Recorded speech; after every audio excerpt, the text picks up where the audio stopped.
이 마귀가 아주 끈질기거든요. 왜 그러냐면은 이 마귀가 신자의 구원을 빼앗을 수는 없지만 신자의 기쁨을 빼앗고 영적인 침체에 빠지게 강하게 유혹하고, 그 이유는 뭐냐?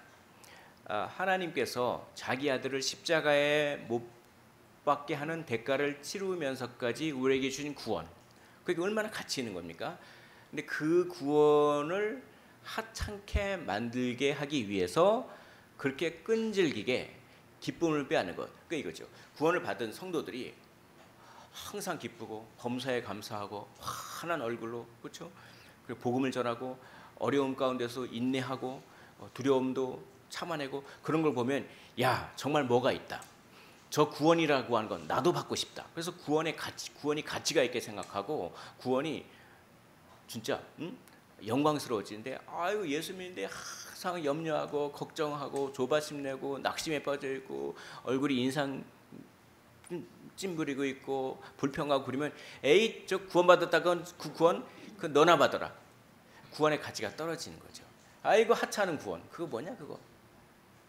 그러니까 그러기 때문에 마귀가 영적 침체를 주는 거예요. 하나님께서 자기 아들을 죽이시면까지 우리를 살리신 그 구원 얼마나 가치가 있는데 그 구원의 가치를 떨어뜨리게 하기 위해서, 그래서 마귀는 끈질깁니다. 그래서 과거를 가지고 과거의 상처와 과거의 후회와 과거의 어떤 감정에 막 몰입해가지고 그 과거 때문에 과거에 얽매여서 영적 침체에 빠지게 이렇게 하는데, 근데 신자가요 말씀을 생각합니다. 십자가를 생각합니다. 그래서 이겨내는 거예요. 그럼 마귀가 물러납니까? 아닙니다. 마귀는 끈질겨요. 포기할 줄 모릅니다. 이제는 그래? 과거를 가지고 안 되니까 미래를 가지고 한번 해볼까? 그래서 미래에 대해서 불안하게 만들죠. 미래에 대한 두려움을 심어줍니다. 그 두려움 강하게 유혹하는 거죠. 그래서 그 미래에 대한 두려움 때문에 아주 영적인 침체에 빠지고, 그래서 결국은 마귀가 노리는 게 뭡니까? 구원을 하찮게 만드는 것. 사랑하는 성도 여러분, 여기 계신 모든 분들의 얼굴과 삶의 태도와 삶의 모습은 우리가 받은 구원을 하찮게 만드는가, 아니면 우리가 받은 구원을 특별하게 만드는가라고 하는 하나의 갈림길이 됩니다. 여기 계신 모든 분들은 내가 받은 구원을 특별하게 만드는 분인 줄로 믿습니다. 아멘. 우리가 받은 구원을 특별하게 만들어야죠. 나는 달라. 세상 사람들과 달라. 너희는 돈 없다 그러면 막 조바심 내지. 나는 안 그래. 이거죠. 난 구원받았거든. 이 마귀는요, 뭘 이용하느냐? 기질을 이용해요. 기질. 사람마다 기질이 다 달라요. 어떤 사람은 소심하고 걱정이 많아서 아주 작은 일에도 염려하고 불안하고 막 그래요. 그리고 무언가 도전하는 것을 두려워하고 뭐 머뭇머뭇거려요. 그리고 새로운 환경에 그걸 잘 못해요. 반면에 어떤 사람은 여간해서는 걱정하지 않고 무엇이든지 도전하고 상황을 헤쳐나갈 수 있다는 자신감이 있고 막 그래요. 우리가 기질이 사람마다 다 다릅니다. 근데 우리가 예수님을 믿으면 새로운 사람이 되잖아요. 이전 것은 지나갔으니 이제 새로운 피조물이다. 그러면 예수님을 믿으면 우리가 가지고 있는 기질도 아예 없어져 버릴까요? 아닙니다. 기질은 그대로 있어요. 근데 뭐냐? 근데 왜 새로워졌느냐? 그 기질을 우리 안에 있는 성령이 통제하시기 때문에 새로워지는 겁니다. 우리 안에 있는 그 기질을 성령이 통제하시고, 마귀는 기질을 악용합니다. 그러나 성령은 기질을 선용하는 거죠. 그게 이제 기독교 경영에 나오는 얘기입니다. 칼빈이 이렇게 해설하고 있죠. 그러니까 우리가 이 구원을 받았어도 우리 안에 성령이 있지만 기질이 남아 있어요. 근데 마귀가 자꾸 그 기질을, 특별히 걱정이 많은 기질을 가지고 계신 분들, 조그만한 일에도 어떡하지 하면 걱정하는 그런 분들을 마귀가 많이 공격한다. 이렇게 로이드 존슨은 설교하고 있습니다. 그래서 미래에 대한 두려움에 빠지게 하는 거죠. 또 마귀는 실패에 대한 두려움을 이용합니다. 첫째, 기질을 이용하죠. 두 번째, 실패에 대한 두려움을 이용해요. 그래서 미래를 불안한 눈으로 바라보게 합니다. 마귀가 실패에 대한 두려움을 이용하는 방법은 뭐냐? 비교하는 거예요. 비교. 내가 해야 할 일과 나 자신을 비교해서 내가 해야 할 일은 너무나 중요하고 너무나 그렇기 때문에 완벽해야 되는데 그거에 비해 나의 능력은 너무 미천하기 때문에 나는 이 일을 감당하지 못할 거야. 실패하고 말 거야. 라고 하는 왜곡된 비교를 하는 방법을 통해서 실패에 대한 두려움을 불러일으켜서 미래에 대해서 불안하고 두렵게 만든 거죠. 내가 과연 이걸 할 수 있을까? 완벽해야 되는데 실패하면 어쩌지? 라고 완벽주의를 부추깁니다. 하나님 나라를 위해 일할 때도 마찬가지죠. 하나님 나라 그 일, 하나님이 주신 사명은 너무 중요하다. 그 일을 완벽하게 해내야 되는데 나는 그렇지 못하다. 그러니 나는 실패할 게 뻔하다. 이런 생각에 사로잡히게 하는 것 마귀입니다. 우리 힘으로 우리는 성령의 힘으로 하는 거지 우리 힘으로 하는 게 아니잖아요. 왜곡된 비교를 하지 마시길 원합니다. 실패가 없어요. 우리에게는 무엇이든지 도전하시길 원합니다. 세 번째, 마귀가 미래를 불안하게 하는 방법이 또 있습니다. 이거는 상상력이에요. 상상력. 헛된 상상력을 이용합니다. 그리고 실패했을 때 실제보다 훨씬 과도하게 부정적인 결과가 있을 거라고 속삭이는 거죠. 과도한 허영심, 청교도의 황태자라고 불리던 존 오웬은 죄의 세력이 허영심을 통해 죄를 짓게 한다 이렇게 말했습니다. 이걸 실패하면 하늘이 무너지고 말 거야. 실제로는 그 정도는 아닌데, 그렇죠? 그래서 헛된 상상력은 실제보다 훨씬 더 크게, 훨씬 더 과도하게 나빠질 것이라고 하는 기만. 또 헛된 상상력은 이겁니다. 거의 일어나지 않을 일을 마치 일어날 것처럼 속이는 것. 그래서 심리학자들이 조사를 했어요. 그래서 우리가 걱정하잖아요. 오만 걱정을 합니다. 우리가 걱정하는 것의 80에서 90%는 실제로 안 일어난답니다. 실제로 일어나지 않는 것을 괜히 그걸 걱정하고 있어요. 그만큼 인간은 일어나지도 않은 일 가지고 그렇게 사서 걱정하는 경우가 많다. 왜냐? 마귀가 헛된 상상력을 이용하기 때문에요. 그러니까 이러죠. 만약 이런 일이 일어나면 어쩌지? 그런 일은 안 일어나요. 한 90%는 안 일어나요.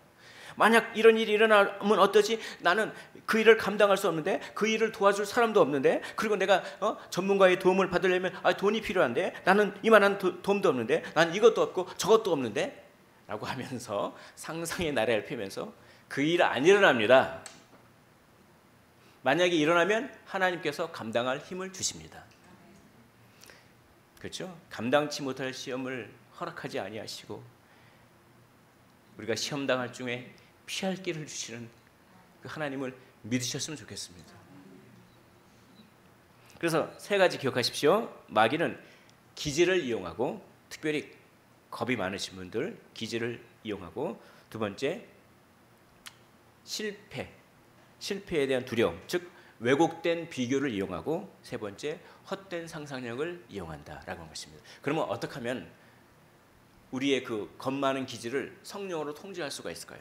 어떻게 하면 내가 헛된 상상력에 벗어날 수 있고, 어떻게 하면 완벽주의 컴플렉스에 벗어날 수 있고, 어떻게 하면 나와 이를 왜곡되게 비교할 수 있는 실패에 대한 두려움으로 어떻게 하면 벗어날 수 있을까요? 오늘 바로 본문이 그 비결을 말하는 것입니다. 두 가지의 비결을 말합니다. 예. 준비한 건 많은데 정말 줄여야 될 것 같습니다. 시간이 많이 가가지고. 첫째, 경계선을 잘 그어라라고 하는 것입니다. 자, 경계선을 잘 긋고 그 경계선을 넘지 말라는 것입니다. 한번 따라해 볼까요? 경계선을 잘 그읍시다. 시작.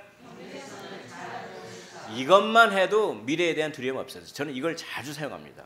우리 오늘 본문 말씀, 그렇죠? 미래의 두려움을 극복할 수 있는 중요한 원리를 하나 말해주고 있습니다. 뭐냐? 내일 일은 내일이 염려할 것이요, 한날의 괴로움은 그날로 족하다. 경계선을 쫙 그어라 이겁니다. 그 경계선을 넘어가지 말라는 것이죠. 과도하게 걱정하지 말라는 것입니다. 오늘 수고해야 할 분량이 있다는 것입니다. 그 분량을 괜히 헛된 상상으로 넘어서 하지 말라는 얘기죠. 경계선을 쫙 그십시오. 경계선 그어야 됩니다. 이게 우리 주님께서 아주 유머와 위트가 있어요. 내일 일은 내일이 걱정하게 하고 너는 오늘에 집중하라. 이게 뭡니까? 내일 일은 내일이 걱정하게 하고, 모레 일은 모레가 걱정하게 하고, 글피 일은 글피가 걱정하게 하고, 너는 경계선을 쫙 꺼서 오늘 네가 해야 될 일에 집중하라. 아멘. 그러면 미래에 대한 대비를 하나도 안 하란 말입니까? 그게 아닙니다. 이게 아니라 경계선을 잘 그어야 되는데요. 합리적으로 막 따져보는 거예요. 합리적으로 따져봐가지고 미래를 대비할 수 있는 경계선까지는 미래에 대해서 고민하고 계산하는 겁니다. 그래서 최선을 다해야 돼요. 미래를 준비하기 위해서. 그런데 그 경계선을 넘어 미래에 내가 어찌할 수 없는 부분에 대해서는 하나님께 전적으로 맡기시기를 원합니다. 너희 염려를 하나님께 맡겨라. 그럼 그가 너를 돌보시리니. 아멘. 맡기는 능력이 필요한 거죠. 경계선을 잘 끄고. 그러면 어떻게 하면 경계선을 잘 그을까요? 그러니까 지혜를 달라고 뭐 해야 됩니까? 기도해야 되는 거죠. 만일 너희가 지혜가 부족하거든 후히 주시고 결코 꾸짖지 아니하시는 하나님께 구하라. 그럼 하나님께서 지혜를 주십니다. 여기까지 딱 선을 그어야겠구나. 그래서 여기까지 내가 미래를 위해서 준비하고 이 이상은 내가 할 수 없는 거니까 경계선을 넘어야지. 걱정할 필요가 없구나. 경계선을 넘어가지 말아야겠구나 라고 하는 이 경계선을 긋는 그것도 지혜가 필요한데, 그렇죠? 주님께서 주신 이성을 잘 사용해서 계산을 잘 해야 돼요. 그리고 뭡니까? 기도해야 됩니다. 그래서 경계선을 잘 긋고 오늘 수고는 오늘로 족하다. 경계선을 잘 그으시기를 원합니다. 이걸 잘하면요, 그냥 걱정 때문에 그냥 가슴이 그냥 코가 이렇게 휙휙하고 가슴이 그냥 벌렁벌렁하고 하는 게 경계선을 싹 그으면 이게 착 차분해져요. 그런 훈련을 하셨으면 좋겠어요. 자, 두 번째, 우리는 은사를 받았습니다. 여기 계신 모든 분들은 다 은사를 받았어요. 뭐 방언의 은사, 병 고치는 은사, 예언의 은사, 뭐 그런 거 받으신 분들도 있지만 우리는 예수 믿는 순간 여기 계신 분들은 전부 은사를 받았어요. 그 은사를 생각하고 사용하라라고 하는 것입니다. 자, 한번 따라해 볼까요? 내가 받은 은사를 생각하고 사용합시다. 오늘 디모데후서 1장 6절에 보면은 하나님의 은사를 다시 부릴 듯 하게 하기 위하여 너로 생각나게 하노니라고 말씀합니다. 디모데는 굉장히 어려운 상황에 처해 있어요. 그래서 박해가 있었습니다. 그리고 디모데가 너무나 믿고 의지하던 바울이 감옥에 갇혀버렸네요. 이제는 어떻게 됩니까? 디모데 혼자 교회를 이끌어야 돼요. 그러니까 나 어떡하지? 나 바울을 그렇게 철석까지 믿었는데 내가 믿던 바울이 감옥 가는데 나 어떡하지? 그렇잖아요. 우리가 철석같이 믿고 의지하는 사람이 존재하지 않을 때 그 상실감, 그리고 미래에 대한 두려움, 나 어떡하지? 그 굉장한 겁니다. 그 바울이 감옥에 갇혔어요. 그러니까 어떤 상황입니까? 뭔가 미래에 대한 불안과 두려움이 몰려올 수 있는 환경입니다. 그때 바울이 감옥에서 편지를 쓰는 거죠. 권면과 격려를 하는 거죠. 그게 디모데후서지 않습니까? 미래에 대한 두려움에 지배당하지 말라. 그러기 위해서는 뭘 해야 되냐? 하나님의 은사를 부릴 듯 하게 하라라고 하는 것이죠.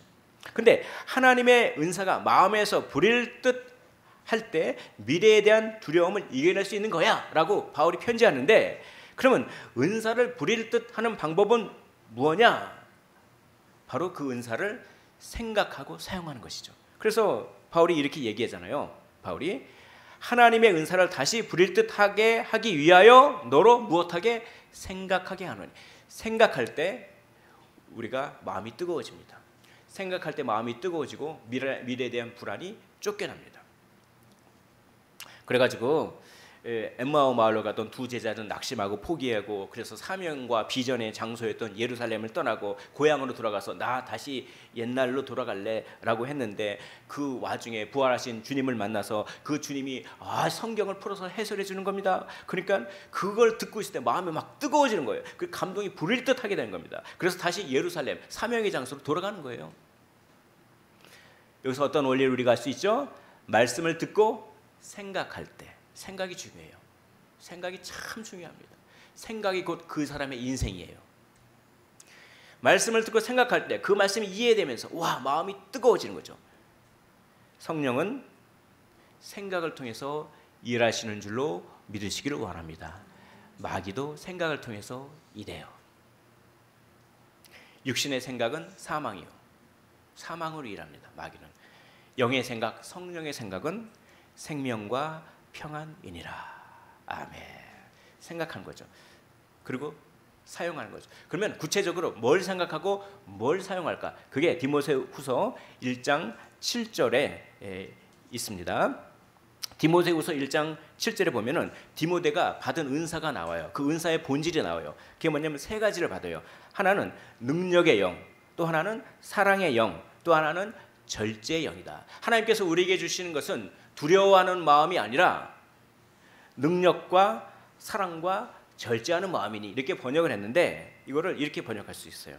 하나님께서 우리에게 주신 그 마음은, 그것은 두려워하는 마음이 아니라, 두려워하는 마음은 마귀가 주는 거예요. 하나님께서 주신 것은 능력의 영, 그렇죠?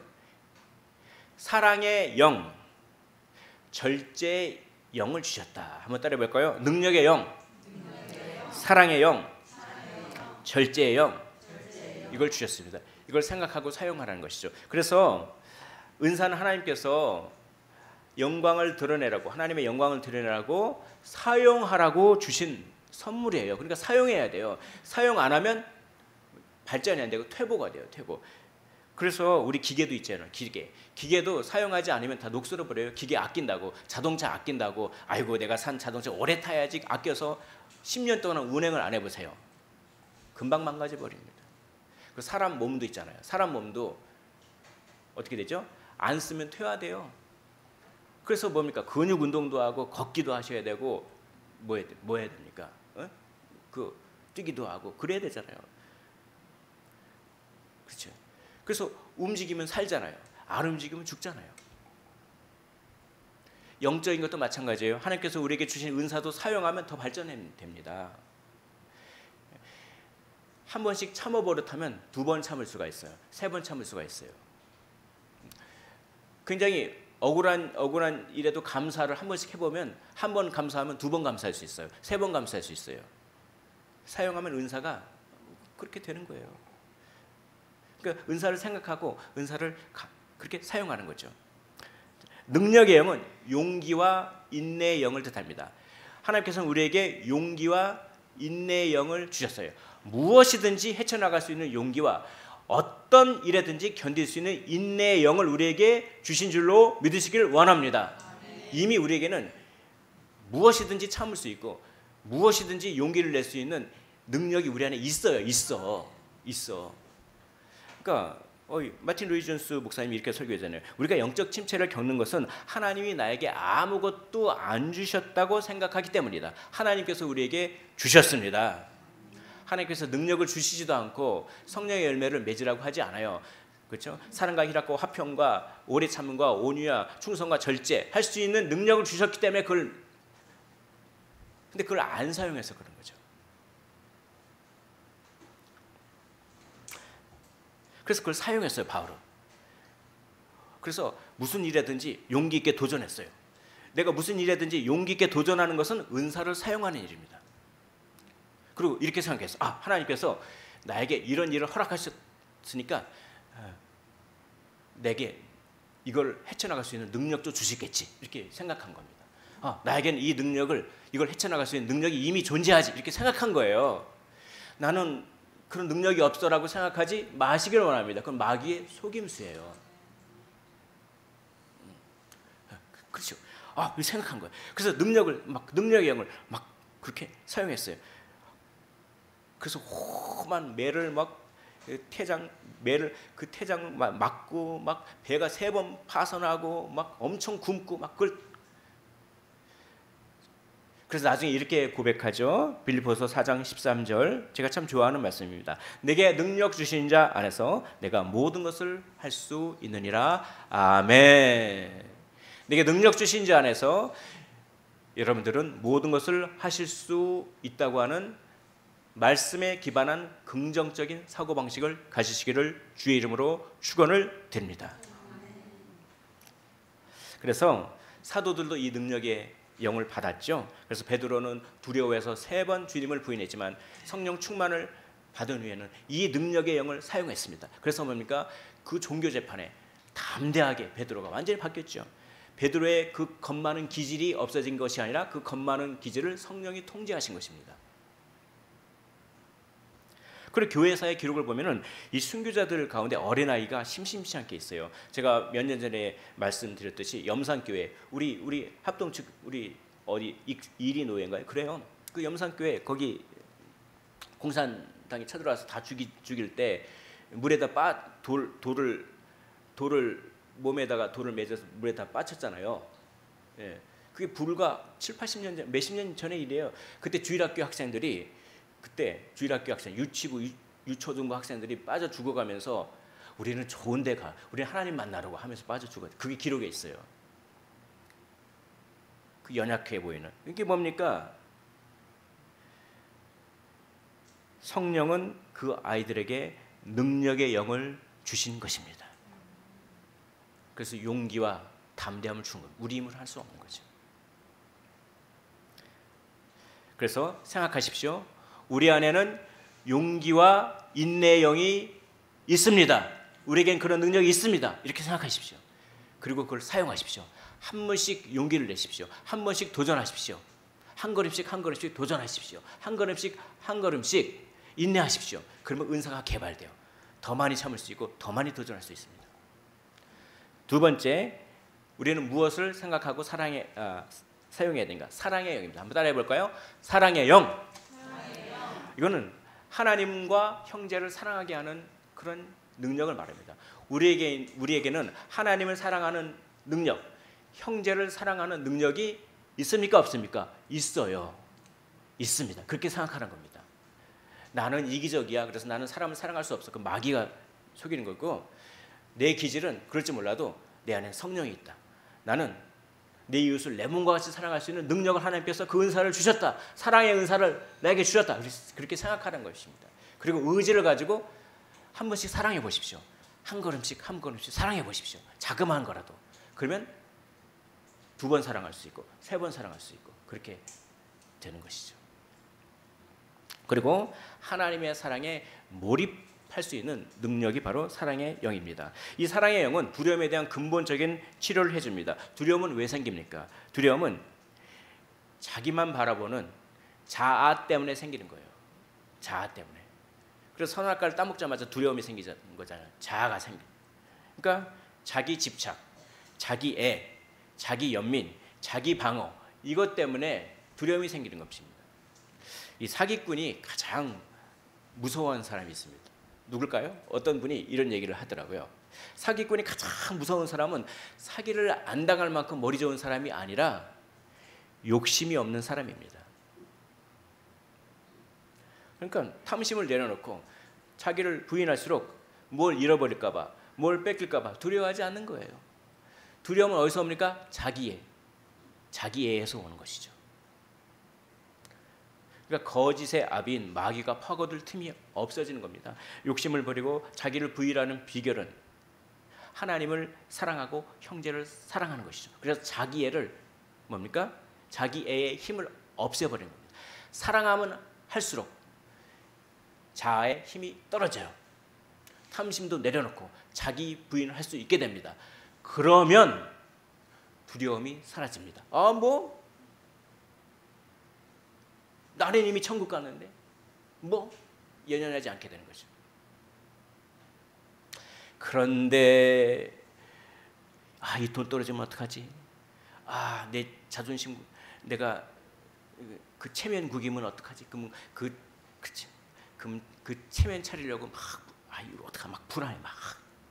이 돈 떨어질까 봐, 뭘 뺏길까 봐, 내 직장 이름 어떡할지, 뭘 할까 봐. 그렇죠?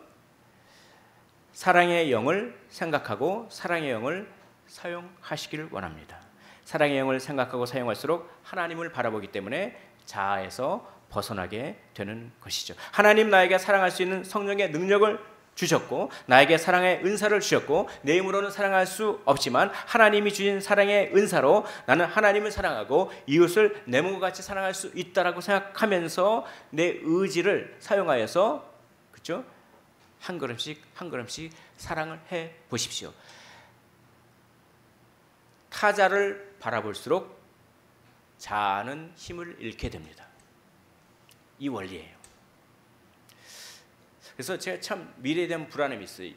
20대 후반에 IMF의 영향으로 그 직장을 구하지 못했을 청년 시절에 제가 미래에 대한 두려움, 좀 있으면 나이가 30이 되는데 이거 어떡하지? 막 그러면서 그럴 때 교회에 가서 기타를 치면서 찬양을 합니다. 찬양을 하는데 그 찬양 가사가 그거예요. 그는 근본 하나님의 본체시나 하나님과 동등됨을 취할 것으로 여기지 아니하시고, 그런 찬양이 있어요. 근데 그 찬양을 막 기타 치면서 하는데 그는 근본 하나님의 본체시나, 그래, 그는 근본 하나님의 본체시지. 그는 예수님은 하나님과 동등된 분이지. 근데 그 다음 구절, 하나님과 동등됨을 취할 것으로 여기지 아니하시고, 이 가사가 저에게 탁 옵니다. 그렇지.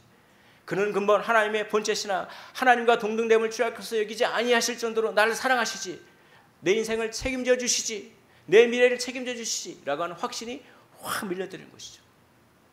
두려움의 영을 끊어버릴 수 있었습니다. 그래서 저는 이 빌립보서 2장 6절부터 8절 제가 힘들 때마다 늘 외우는 말씀입니다. 그는 근본 하나님의 본체시나 하나님과 동등됨을 취할 것으로 여기지 아니하시고 오히려 자기를 비워 종의 형체를 가지사 사람들과 같이 되셨고 사람의 모양으로 나타나사 자기를 낮추시고 죽기까지 복종하셨으니 곧 십자가에서 죽으심이라. 아멘. 이렇게 여러분들만의 레파토리가 있으십니까? 여러분들만의 레파토리, 이 구절을 생각하고 이 상황을 생각하면 하나님의 사랑이 파도처럼 밀려올 듯한 여러분들만의 레파토리가 있으십니까? 그 레파토리를 만드십시오. 그래서 그 사랑의 영으로 두려움을 내어 쫓으시기를 원합니다. 자아를 힘을 잃게 만들고요. 그리고 세 번째, 마지막으로 절제의 영입니다. 이 절제의 영은 절제의 영이라고 번역을 했지만 침착하게 시기적절한 판단을 하는 영을 말해요. 우리가 당황스러운 일이 있을 때마다 침착함을 잃어버려요. 그리고 아주 당황스러운 일이 있을 때마다 어떻게 하죠? 흐린 판단을 해요. 근데 하나님께서는 우리에게 절제의 영, 즉 침착한 판단의 영을 주셨어요. 한번 따라해 볼까요? 침착한 판단의 영. 우리에게는 침착한 판단의 영이 있습니다. 믿으십니까? 나는 침착하지 못해, 내 기질이 그래, 그렇게 생각하지 말라는 것입니다. 내 안에 침착하게 그리고 적절하게 판단할 수 있는 영, 그 힘을 나에게 이미 주셨어요. 그걸 생각하십시오. 그리고 그걸 사용하십시오. 어떻게 사용하느냐? 먼저 한번 따라해 볼까요? 가만히 있어라. 시작. 요게 비결이에요. 그 홍해 바다를, 그 뭡니까? 바로의 군대가 막 쫓아오는데 앞에 홍해 바다가 걸렸는데 이게 막 두렵잖아요. 그때 어떻게 할까요? 침착성을 잃어버리면 이 어떻게, 차라리 이 바로의 군대의 중린이 차라리 홍해 바다에 빠져 죽게, 나 먼저 그냥 바다에 죽을래. 퐁당 막, 그리고 막 이렇게 된 거 뭐 그냥 똥이나 싸버릴래. 똥을 싸버리고. 그렇잖아요. 아우슈비츠에서 소망을 잃은 사람들은 아무데나 똥을 쌌다고 합니다. 어차피 내일 죽을 텐데. 그런 거죠. 그런데 그때 침착을 하면 어떻게 해요? 마음이 두근두근한 걸 어떻게 하면 가만히 있어라. 따라해 보겠습니다. 가만히 있어라. 마음이 두근두근할 때 그 마음을 어떻게 합니까? 가만히 있어라. 그리고 하나님이 나에게 주실 지혜를 기대하라. 먼저 가만히 있으시면 됩니다. 가만히. 그게 참 힘들더라고요. 욱 올라올 때 가만히 있는 것. 그리고 참 하나님께서 30초만 가만히 있으면 생각을 주시더라고요. 근데 그 30초를 못 견뎌요. 그래서 탁 터져 나와 버리는 그런 게 있죠. 30초만 가만히 있으면 하나님께서 생각나게 하시. 선은 이렇고 후는 이렇지. 그래서 차분하게 어떻게 합니까? 침착하게 판단하게 해요. 그래서 그거를 생각하십시오. 우리에게는 침착할 능력이 있다. 우리에게는 판단할 능력이 있다. 이거 내일 이렇게 되면 어떡하지? 어떻게 되지? 막 불안해요. 이거 어떡하지? 나 이거 못하는데 어떡하지? 불안해요. 가만히 있어. 그렇죠? 그리고 지혜를 구하는 거죠. 그리고 차근차근 하나씩 따져보는 거죠. 그게 이 절제의 영을 생각하고 절제의 영을 사용하는 것입니다. 이 말씀은 우리 주님께서 마태복음 10장에도 이 말씀하세요. 마태복음 10장에 주님께서 제자들을 파송하시면서 야, 내가 너희를 보내는 게 이 세상이 얼마나 험한지 내가 너희를 보내는 게 마치 그 양을 이리떼 가운데 보내는 것 같다. 그러니까 너무 걱정된다. 니네가 그렇게 그래서 니네가 분명히 복음을 전하다 보면은 잡힐 거야. 그래 채찍질 맞을 거야. 그리고 니네가 복음을 전하다 보면은 감옥에 갇히고 종교 재판에 서게 될 거야. 그때 그 종교 재판에서 그 재판장이 너에게 물어볼 거 아니야. 그러면 막 그 두려워가지고 가슴이 콩캉콩캉해가지고 뭐 그럴 때 염려하지 말라. 내가 너에게 무슨 말을 어떻게 해야 될 것인지 가르쳐 줄 것이다. 그때 네 입에서 나오는 말은 너의 말이 아니라 아버지의 성령의 말이다. 저는 이 말씀을 붙잡습니다. 이건 뭡니까? 무슨 일을 어떻게 할지, 무슨 행동을 어떻게 해야 될지, 무슨 말을 어떻게 해야 될지 하나님께서 가르쳐 주신다고 하는 거예요. 이게 침착한 판단의 영인 것입니다.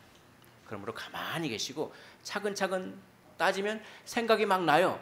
이렇게 해야지. 그럼 그 생각이 하나님께서 주신 겁니다. 그래서 저는 이 말씀을 하나님께서 나에게 무슨 말을 어떻게 했지 가르쳐 주신다고 했어. 이 말씀을 항상 기도하고 올라와요. 어디에요? 설교하기 전에요. 새벽 예배 하기 전에 항상 그 기도를 합니다. 하나님께서 분명히 약속하셨습니다. 나에게 이 강단에서 나에게 무슨 말을 어떻게 해야 할지 가르쳐 주시겠다는 약속을 붙잡습니다. 그러면 내가 생각지도 못한 너무나 지혜로운 말들이 나올 때가 상당히 많습니다. 내 원고에 제가 생각했던 원고 외에 생각지도 못한 아주 지혜로운 말들. 하나님께서 여기 계신 분들에게 침착한 판단의 영, 지혜의 영을 이미 주셨는 줄로 믿으시기를 원합니다. 그러므로 그걸 생각하고 가만히 있으시고 하나하나 침착하게 따져보십시오. 그렇게 사용하십시오. 그 영을. 그러면 내가 가난해도 처해보고 부한데도 처해보고 어떤 환경 속에서도 흔들리지 않은 일체의 비결을 배워노라. 이 일체의 비결을 배우게 되실 줄로 저는 믿습니다. 말씀을 정리하도록 하겠습니다. 미래에 대한 두려움을 이기는 비결은 첫째, 경계선을 잘 설정하고 거기 안에서는 최선을 다하지만 그 밖에 있는 것들에 대해서는 전적으로 하나님께 맡기는 것입니다. 둘째, 우리 안에 이미 주신 은사인 능력의 영, 사랑의 영, 절제의 영을 부지런히 생각하고 그것들을 사용하는 것입니다. 이를 통해 미래에 대한 두려움을 이겨내고 우리의 기질을 성령으로 말미암아 통제하면서 마귀의 관계를 끊어내시기를 주의 이름으로 축원을 드립니다.